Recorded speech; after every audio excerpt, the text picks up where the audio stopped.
දේවතා බලි. කුමක්ද දේවතා බලි? දෙවියන්ට පින් දෙනවා. දැන් බලන්න මිනිස්සෙකුගේ ජීවිතේ එක අංගයක් අම්මට සලකනවා වගේම අංගයක් වෙන්න ඕන කියනවා දෙවියන්ට පින් දෙන එක. කෝ දෙවිවරුන්ට ගරහනවා. දෙවියන්ට ගරහා බන කියන අයගේ බන අහන අයට යන කලදසාව කුමක්ද?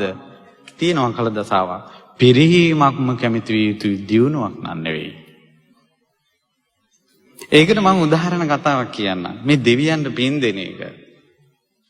වෙලෙන්දු දෙන්නේ වෙලඳාම් කරගෙන ඉද්දී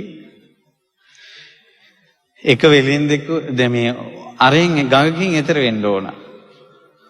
එතකොට ඒ ගඟේ පාරුව මේ පැත්තට එන අතරතුර අර මිනිස්සෙක් දෙන්න කෑම කාලා වෙලෙන්දු දෙන්න එක වෙලෙන්දෙක් කෑම ටිකක් කාලා මේ ගඟට දැම්ම මාළුන්ට.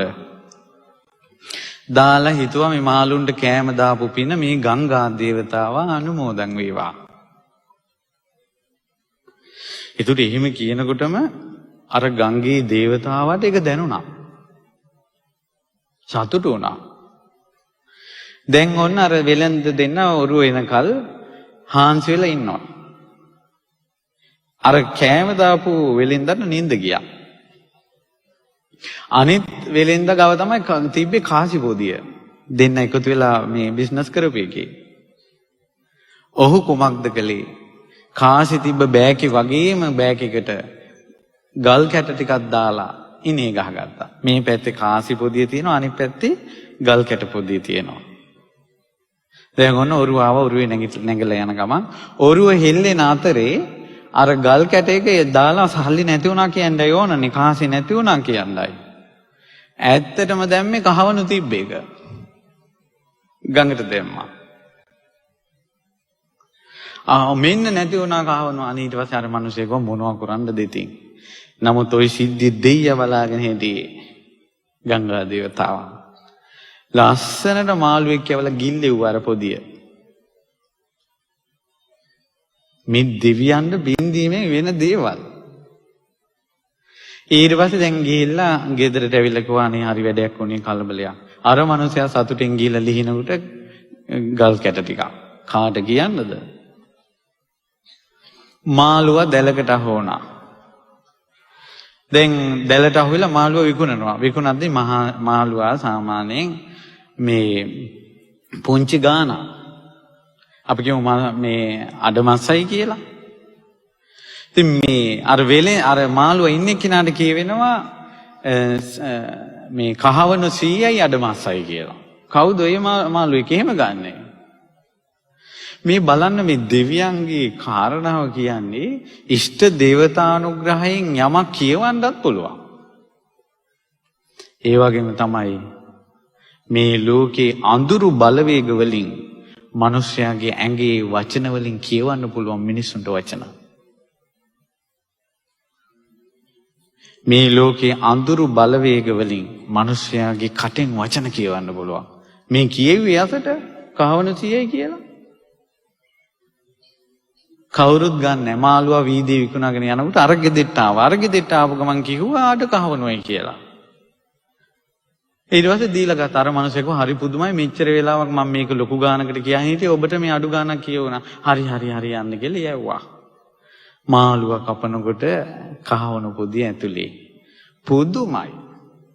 මේක කොහොමද උනේ කියලා හිතනකොට ආකාශයේ දිව්‍ය පහළ වුණා. මේක උඹ මට බෙන් දුන්න එකට තුටු පඳුරු කිව්වා. ඒත් අර මිනිස්සයා කහවණු 50ක් අර ගෙදෙට්ට යවුවා. සත්පුරුසයි. ඒ නිසා දරුවනේ පිනක් කරලා පින් දෙන්න. ගොඩක් අය දාන දෙන්න යනවා, දාන වෙලාවේ පින් අනුමෝදන් කරන වෙලාවේ එළියේ ඉන්නවා. ගොඩාක් කොල්ල ගෙල්ලෝ අපි දැකලා තියෙනවා. දාන බෙදනකොට දාන බෙදන්න යන්නේ අම්මලා බෙදාගත්තා කියලා එළියට වෙලා කතා කර කර ඉන්නවා. මේ කොච්චර හානියක්ද කරගන්නේ, දියුණුව පිණිස තියෙන දේවල් වළක්වා ගන්නනේ. ඒ නිසා පිනක් කරලා ඒ පින දෙවියන්ට දෙනේවා පුරුදු වෙන්න. ඉතින් ඒක පුරුදු වෙන්න දෙවියෝ විශ්වාස කරන්න එපා. ඒතරම් සොඳුරුයි බුදුරජාණන් වහන්සේගේ ධර්මය.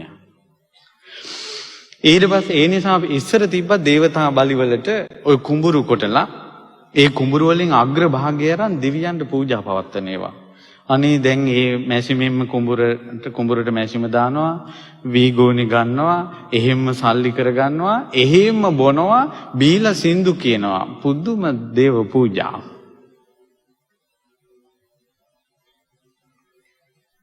ඒ නිසා මේ කරල හැදිලා, මේ ගොයම හැදිලා මේ වැටෙනවා. දේව සාප. දේව සාප. බතේ රහ නැහැ. දේව සාප.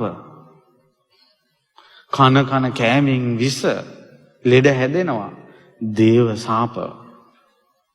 ඒ නිසා දෙවියන්ට පින් දෙනවා කියලා යමක් ඇද්ද? ඒ පුරුදු වේ යුතුයි ජීවිතේට. ඊට පස්සේ දෙවියන්ට පූජා පවත්වනකොට දෙවියන්ගේ හද මණ්ඩලයෙන් එනවා කියන හැඟීමක්. අනේ මේ මිනිසුන්ට යහපතක් වේවා. ඒ දෙවියන්ගේ ආශිර්වාදෙ පුදුම විදිහට දියුණුවට බලපානවා කියනවා. ඇයි ඒකටනේ අර පාලි වචනයක් තියෙන්නේ දේවානුකම්පකෝ පෝසෝ සදා භද්‍රානි පස්සති. දෙවියන්ගේ අනුකම්පාව ලැබුණාට පස්සේ හොඳ දේවල්ම යහපත් දේවල්ම කරන්න හිතෙනවා. යහපතම දකිනවා. වැරද්දක් කරන්න ගියත් මේ මිස්සෙලා යනවා. දන්නේ නැති පිනකට සෙට් වෙනවා. දේවානුකම්පාව. අද පවා ඇති දේවානුකම්පාවෙන් කල්යාණ මිත්‍ර ඇසුරට ආපු අය.